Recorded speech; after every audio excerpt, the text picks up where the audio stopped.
Welcome to Envato Tuts Plus Premium. This course is titled Creating Vector Art, and this lesson is Balancing Base Colors.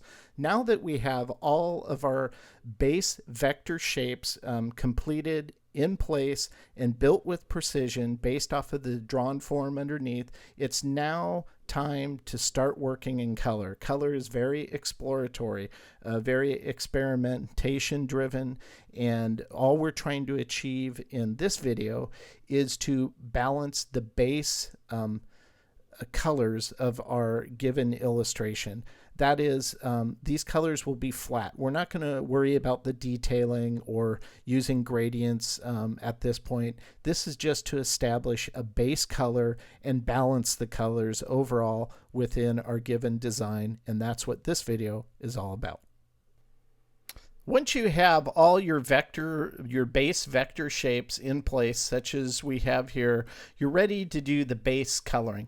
Now, if you look over at the layers palette here, I've placed each of the different parts, such as the mouth on its own layer, the beard, flames, so on and so forth. So there's a hierarchy to the layering. Not only that, there's going to be a hierarchy to the coloring. And the first part of working out that color balance and hierarchy is to just, what I like to do is lay down a base color for all the various shapes, and then I'll go in after that in the next phase, and I'll start working in more refined detail like shading and modeling that shape to give it a little more form through gradients and transparency modes. But the first stage is just laying down the base colors on this. So that's what we're going to start with here. And so the first thing we'll start with is the flames.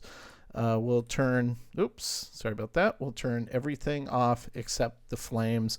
We'll zoom on here. As you can see in my swatches palette, we have a bunch of swatches that are automatically loaded into my profile template for Illustrator. These are colors I've used in other projects, and they're proven colors. I've seen them printed in offset printing, and they come up with the exact coloring I like. This is a range of tonal values for skin tones from light to dark, blue shading, browns, so on and so forth. And I use these in order to facilitate the coloring easier. Why recreate the wheel when there's certain base colors you're always going to go back to? That said, there is no color here that I want to use as my base. This is the closest base color for my flames, but I want to tweak that. As I stated in the first video, color exploration is just that. It's an exploration. There is no systematic, this is exactly how you do this, pull down here, click here. It is exploratory. You will kind of go 3 steps forward, take 2 steps back, and then you arrive at something that's going to work. So we'll try different things, and they might not always work. So you might see me kind of experiment. There's a lot of experimentation here, and I think this is closer to the base color. One thing, when you're creating your colors, you always want to work in global colors. It really makes no sense not to use global. You can turn that on by default in the preferences. I don't have that turned on, but I'm going to make this a global color. And the reason why is you can make universal changes and be assured that that color throughout your entire illustration or design is going to change. So we're going to use this as the base color for these flames. We'll go ahead and fill that with that color. Now on these colors on the inside, these all I want to somewhat be the same, so we're going to just make sure they're one compound path, and we're going to fill that with the same color, but we're going to make it like about a 70% tint. This is just supposed to represent probably even a little less. We'll go to 50, see how that looks. And I think that'll work for right now. A lot more we're going to do on the flames, but at this point, I think the base coloring is done for that. So we're going to go to the next thing. The next thing in the layers is wings, but the wings, I'm still not completely sure if I want to make those white or some other color. So I was going to hold off on those until we work out the rest of the detail. So we're going to just work off of the base of the face. We're just going to go ahead and fill that with a color. And that'll serve there. This is a color I like to use on the inside of like mouths and other parts of a fleshy body. Is I don't like to use black. I like to actually create a deeper, richer kind of color that will represent the dark areas. So in this, we're going to use filled the stroke. We're going to make the base color for that this color. So that's the base on that. Now we're going to go to the facial detail. Some of this I want to see the color underneath and how it's interacting. So I'll lock the face color, that way I don't accidentally shift that or move that or anything like that. And at this time, it is going to make sense to kind of turn on. We'll go ahead and do the eyes and everything now. So obviously eyes, it's a human, so we're going to make those white. And I'm not completely sure about the color of his eyes yet, but I'm going to guess we're probably going to go with some type of blue. Or maybe even green. Maybe green might be kind of cool. Yeah, I'm kind of liking green. I think we'll stick with green, and we'll of course make the pupils black. Now, I always, when I'm doing illustration, I never use the default black, which is just 100K. I like using a rich black, 40% cyan, 20 magenta, 20 yellow, and 100K. So I'll go ahead and fill that. And those are the base colors for there. His beard is going to be a brownish color. So I'm going to make his eyebrows a brown type color. We'll probably go back and work out that with more detail. Once again, we're just working out the base coloring on these. So we're going to go ahead and move to his ears. Now, because his ears are technically a little farther back, we're going to make the base color on the ears a little darker than the face, the skin on the face.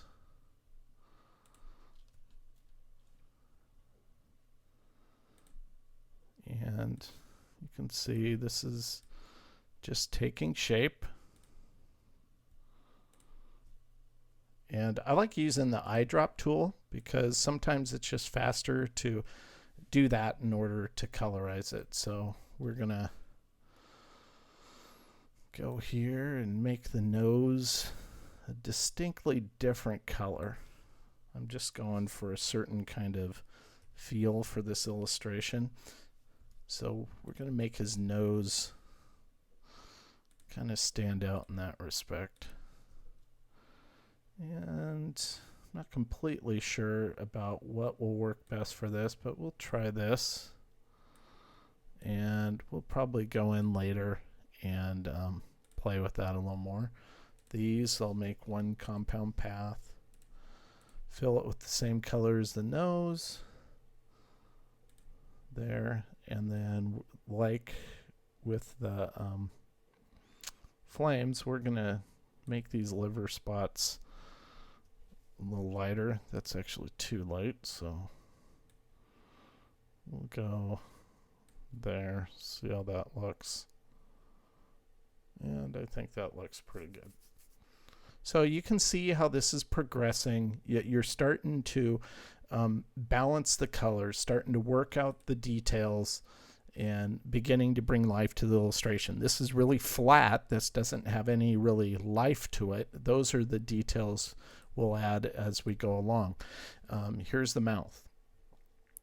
So we'll color these a lip type color, and I kind of have that. I use this color for that. And we're going to fill this with this color here. And we're going to fill that with this color. And with the tongue, I'm going to go with that. And this is the case where we'll definitely go back and play with these colors, and that'll be in another video. I really don't like this shape here on the tongue, but I'm not going to worry about it at this point because we're going to go back and we're going to fix that. So what I want to do is I don't want these to be a compound path. I want each shape to be independently selectable. Color these white. Once again, we're going to add detail. We're just working out the base, so you see how this is starting to build up. We'll go to his hair, select a little wisp of, and we'll color those this. We'll slide down here to this, and what I like to do on this is I kind of go back and forth. Start off with a light, go to a dark, select this, go back to light, and I never want the two of the same colors meeting up. I want to be separated by a distinctly different color. So you can see what I mean by the way I'm breaking that up here. And that just adds some nice contrast and interest. And we're going to do a lot more with this when we start working with some of the gradients and fine-tuning those. But this will work. So let's zoom out. So there he is so far. So we're getting there. We're going to go back to the face detail, and you can see just even in this non-colored version, when I turn off the face detail, it adds a lot of character, and that's kind of what we're after here. This is one where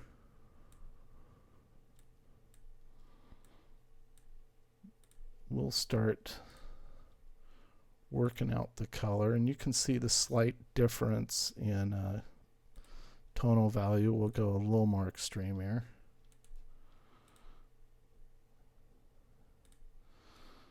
And we'll go even more. Now, once again, these might not stay exactly as we have them here. It's just to start working out this detail more. So we're not going to worry about the exact tonal values. We'll dial that in once we start refining those details.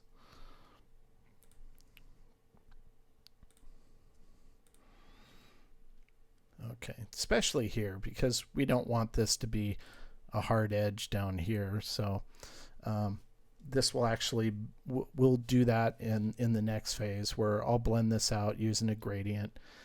And this one as well, we're going to have this one kind of blend out in a gradient too.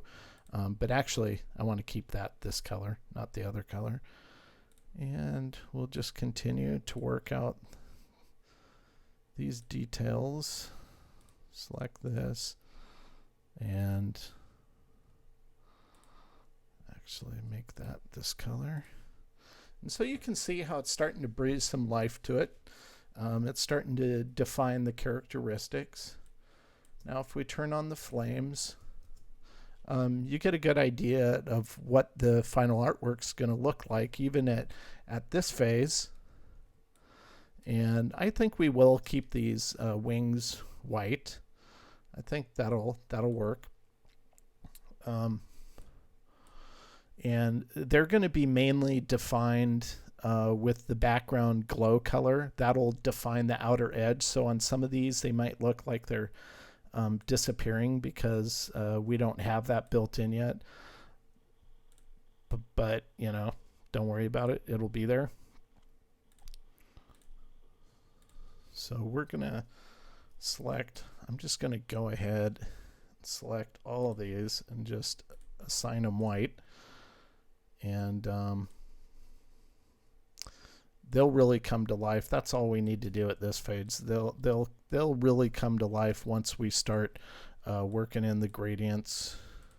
And I'm making that one blue since it's the one further in the back.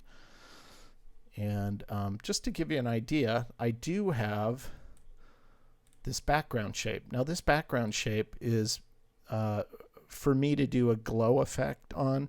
I'm not going to do it this phase, but so you can kind of get a better idea of what's going on, I'll go ahead and bump this one up just so you can get an idea of you know, what's going on. And we'll increase that. We'll go let's do 9. I guess 9 is okay. And this is, once again, this is just to give you an idea. We're going to lock it so we can't move anything and turn stuff on so you can see the definition of the wings. So that'll give you an idea of what it's going to look like. We're going to turn that off now. And so the next phase, this is the base coloring. This is kind of the way I approach building every design I work on. I don't worry about the nitty-gritty little minute detailing on different aspects because I'm going to go in and focus in on one certain area, like this eyebrow, and I'll work out that eyebrow until I like it. I'll work out the detail around the eye until I like it. And then once I have that, then I can transfer it to the other one and build it out the same way. So I'm going to show you how to do that in the next video so that you can see how to go from this stage with flat colors and to now introduce some different effects such as gradients and shading and other type of detail to really breathe life into that. And not only that, I'm going to show you how to, once you do this a few times on projects, it's always good to remember what you've done in the past because it's going to play a part in what you do in the future. And so I'm going to show you how you can take attributes from other work you've done and borrow those instead of recreating the wheel to make your whole process go faster.